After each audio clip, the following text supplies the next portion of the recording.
In the midst of the largest meningitis outbreak in history, Márcia, when she was young, was hospitalized in a coma, a state considered irreversible by doctors.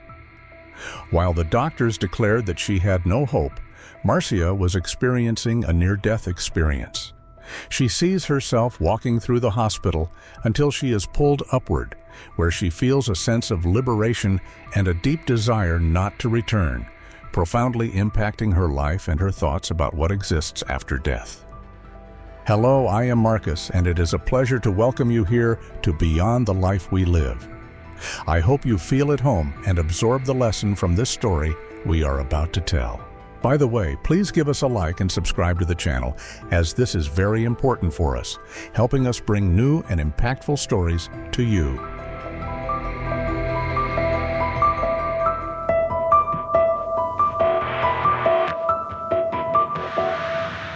At that time, Márcia lived with a family who took care of her while her mother worked.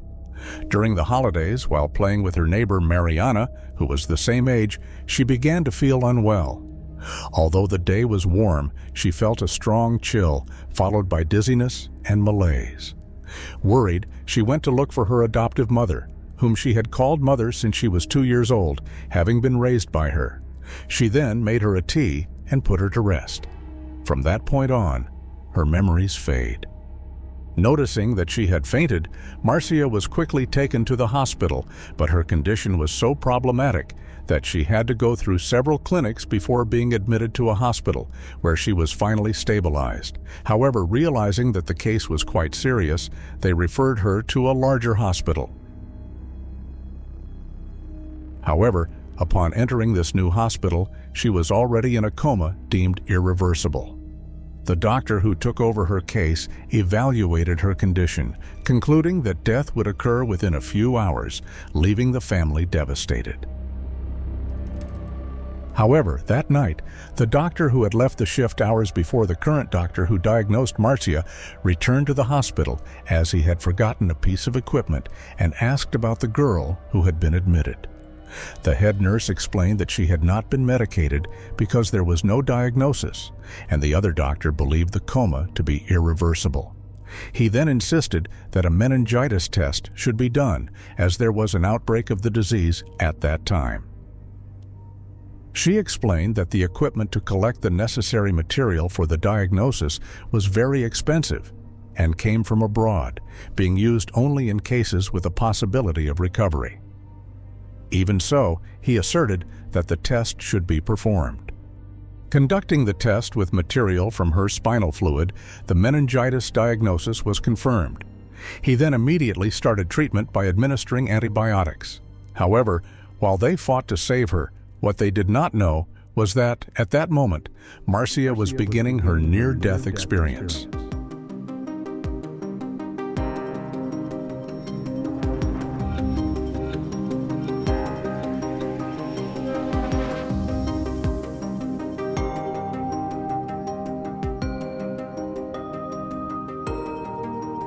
Feeling free, she leaves the room and begins to walk through the hospital, seeing hallways and people moving back and forth.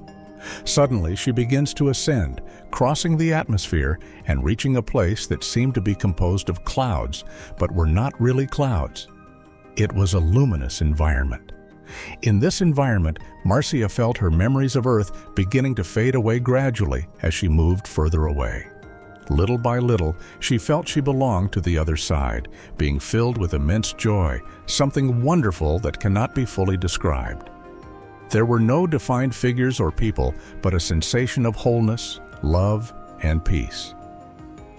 The peace was so profound that, in her words, it felt like crossing a scorching desert with extremely high temperatures and suddenly finding an oasis with fresh water, shade, and tranquility.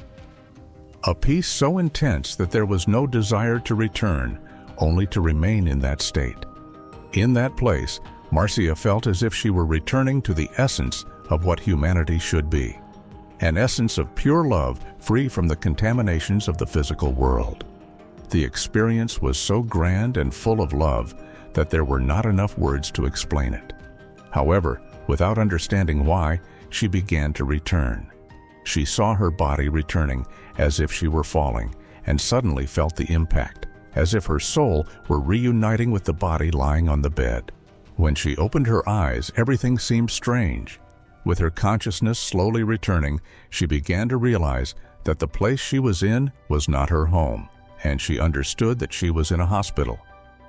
Then she asked to go to the children's ward of the hospital, where she knew the children's rooms were located. When the doctor asked how she knew the location, she simply replied that she had walked there before, when she was out of her body. She knew the hospital well, the hallways, and even the nurses' station, something that surprised everyone.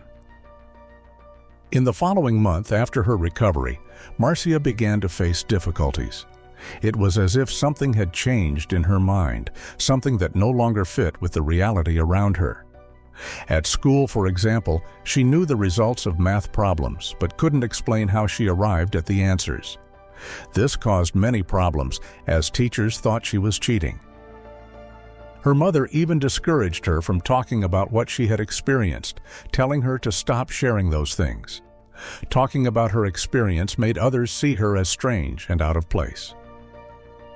So Márcia decided that it was best to remain silent and keep that experience to herself, trying to lead a normal life but with a continuous internal dissatisfaction. For her, it was as if there were a very thin curtain between what people saw and the greater reality she had experienced. There was so much more beyond death, but when she tried to share this belief, many asserted that she was wrong, and that after we die, that's it. Until at one point, she heard the account of a police officer who had been shot, died for a moment, and then was rescued. He recounted that at the moment of impact, he had an out-of-body experience, visiting dimensions he described in surprising detail. The curious thing was that he narrated exactly what Márcia had lived in her own experience, even though they had not known each other before. This later led her to seek out more accounts, discovering that near-death experiences are common, and she felt relieved to see that many others had lived something similar.